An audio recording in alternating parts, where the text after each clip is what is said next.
Bienvenidos a este recurso audiovisual llamado Prejuicio. En el mismo veremos algunos conceptos relacionados a sus componentes, sus tipos, el contexto que fomenta al mismo, con el fin de disminuir el prejuicio y sus efectos nocivos. En este audiovisual desarrollaremos los siguientes temas: componentes del prejuicio, prejuicio implícito y explícito, cómo la vida social causa prejuicio y cómo reducirlo.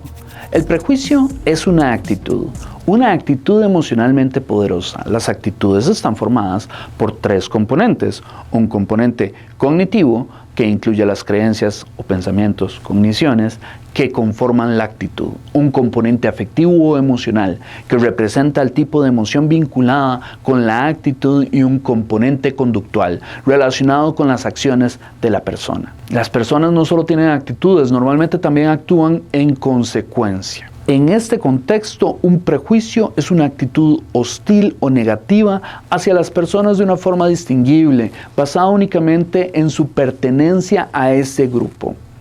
La mente humana no puede evitar crear categorías, poniendo a algunas personas en un grupo en función de ciertas características y a otras en función de sus diferentes características. Los investigadores en el campo de la neurociencia social han descubierto que la creación de categorías es un mecanismo adaptativo, integrado en el cerebro humano. Los seres humanos comienzan a crear categorías casi tan pronto como nacen. Tendemos a categorizar según lo que consideramos normativo, y dentro de una cultura dada, lo que la gente considera normativo es similar, en parte porque estas imágenes son perpetuadas y difundidas ampliamente por los medios de comunicación. La estereotipia, sin embargo, va un paso más allá de la simple categorización. Un estereotipo es una generalización sobre un grupo de personas en las que se asignan características idénticas o prácticamente todos los miembros del grupo, independientemente de la variación real entre los miembros. No todos los estereotipos son negativos. A veces podemos suponer que alguien es honesto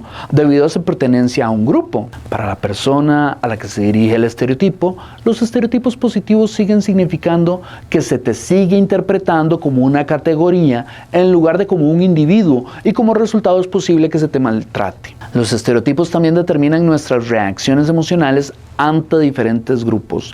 Según cómo les atribuyamos cordialidad y competencia, vamos a experimentar una emoción, según predice la teoría del contenido del estereotipo de Susan Fiske, siendo 4 posibilidades. Admiración para el grupo alto en cordialidad y competencia. Lástima si solo se le considera alto en cordialidad y bajo en competencia. Envidia si es un grupo considerado alta en competencia pero bajo en cordialidad. Y desprecio o asco para un grupo bajo en ambas cualidades. La discriminación vendría a ser el componente conductual, donde, por ejemplo, hasta las mismas leyes o el sistema judicial de una nación pueden favorecer sistemáticamente a un grupo social por encima del otro.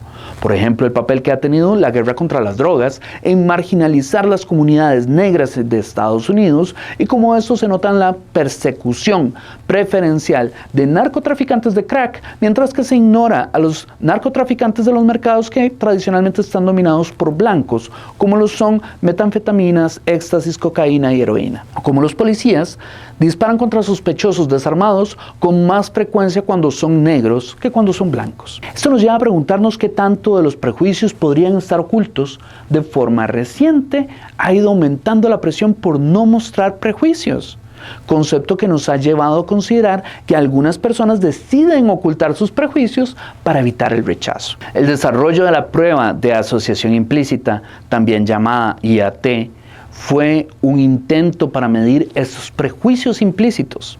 En mi tesis de maestría desarrollé un IAT para estudiar el proceso de deshumanización.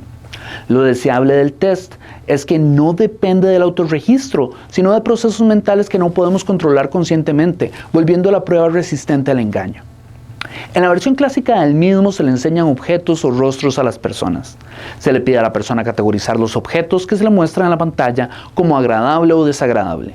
Y si es un rostro, que se categorice como blanco o negro. Para esto se debe seleccionar una tecla para agradable y otra tecla para desagradable, lo que son también teclas que se utilizan para blanco o negro. A la mitad de la prueba se cambia la asociación de las teclas, asignando ahora la combinación de negro y agradable versus blanco y desagradable. Este test indica que para los blancos muchas veces es más fácil contestar cuando la tecla blanco está junto con la categoría agradable, que cuando negro se combina con agradable.